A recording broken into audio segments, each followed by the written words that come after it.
So here's a customer's rig I just got done working on. Figured I'd do a quick little walk around on it. So it's a 95 Geo Tracker 10 top.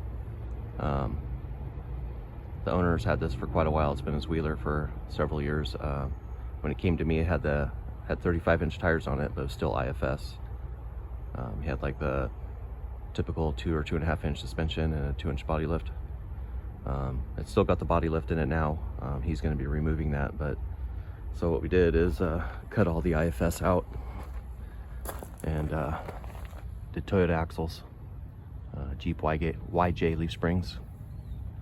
It's got Bilstein shocks. It's currently still running the original Tracker steering box, but in the future, most likely going to be upgrading that. It's hard to get the Tracker box with the Toyota axle. The Tracker box just doesn't have enough swing to get full steering lock with this current setup with these arms and stuff that came with these used axles he bought. And the Tracker boxes are limited on strength, so we'll probably put a Toyota pickup IFS box or something like that in it down the road. It's got Bilstein shocks. I built little adapter plates to go into the original strut location. It's running limit straps that are pretty tight right now, just to keep that driveline happy. To get full advantage of the travel, it's going to take a custom drive shaft. But so we strapped it so he can use it in the meantime. I built little strike pads for the original bump stops.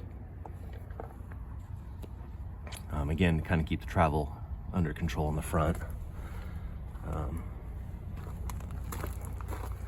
Front mounted shackles, like I said, YJ springs. Rides really good. And then in the rear, same Toyota 8-inch axle, YJ leaf springs. I built these hangers with a little bit of adjustability in them, so we could fine tune the wheelbase. And with the stock drive line with some modification, no, actually, I take that back. We took a 4-door drive line and cut it down. That's it there. Because the wheelbase is stretched a little bit at its current state. And again, the rear drive line now is capable of handling full droop and everything with these springs, but it's pretty tight for durability.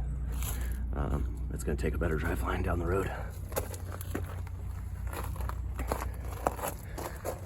So these are the shackle hangers I built, and shackles.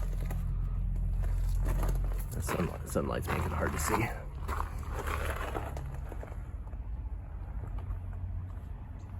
So again, I got some adjustability built into that.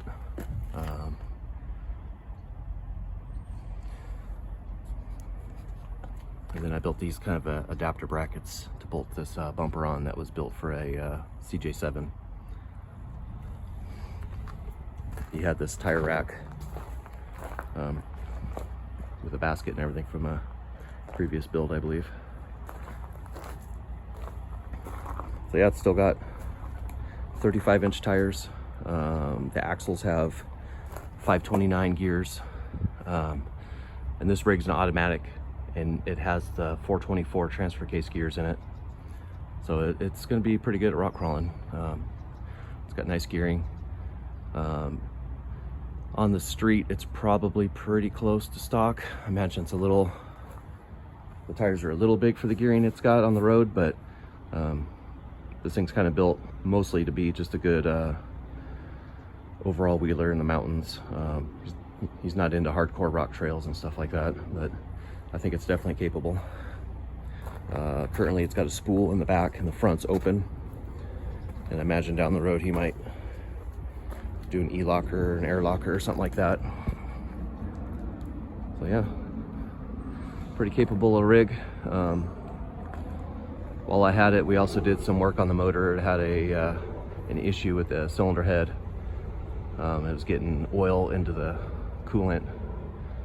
It had like there's like a freeze plug, kind of a plug that separates cooling passage from basically directly under the cam, and that was rotten, and so it was letting oil get through. So we had the head rebuilt and put the motor all back together, and it just runs good. So you might also see this rig. The owner has a YouTube channel. It's Trash Panda Off-Road. He's got several trackers and X90s that he plays with in the woods. He's a good guy. I met him last year on a Suzuki trip down on the Rubicon, and he had one of his other trackers or sidekicks down there. And we hope to get this one built for this year's trip, but with the engine issues, we didn't quite make it, and I wasn't able to make the trip either. So we decided just to take our time and go through everything and make sure it was all right. We were kind of rushing to make that deadline, and that usually doesn't work out. So it's kind of a blessing in disguise that the engine was having issues.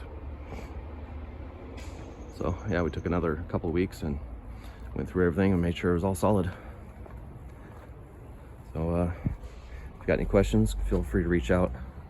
I did build a lot of custom parts, but they're probably not real applicable to other people's, like this front shackle hanger. It's kind of built to tie into the bumper.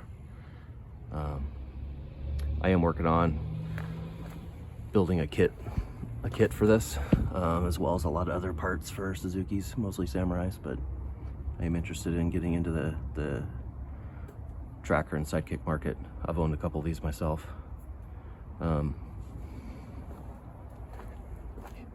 The owner of this is working on getting me a front frame clip, because I'm real interested in building a 3 to 4 inch lift for the IFS that fixes a lot of their issues. I was most of the way through building one on my last sidekick, but I ended up selling the truck, and so I never finished that project. I'm sure anybody that's watching this is probably aware, if you own a tracker or sidekick, that the front diffs, aren't the strongest, and the CV axles and all that. And I'll kind of share my secrets and ideas once I get going on that project. So yeah, again, if you got any questions on the details or what it takes to do this, feel free to reach out. I'm always happy to share. Thanks for watching.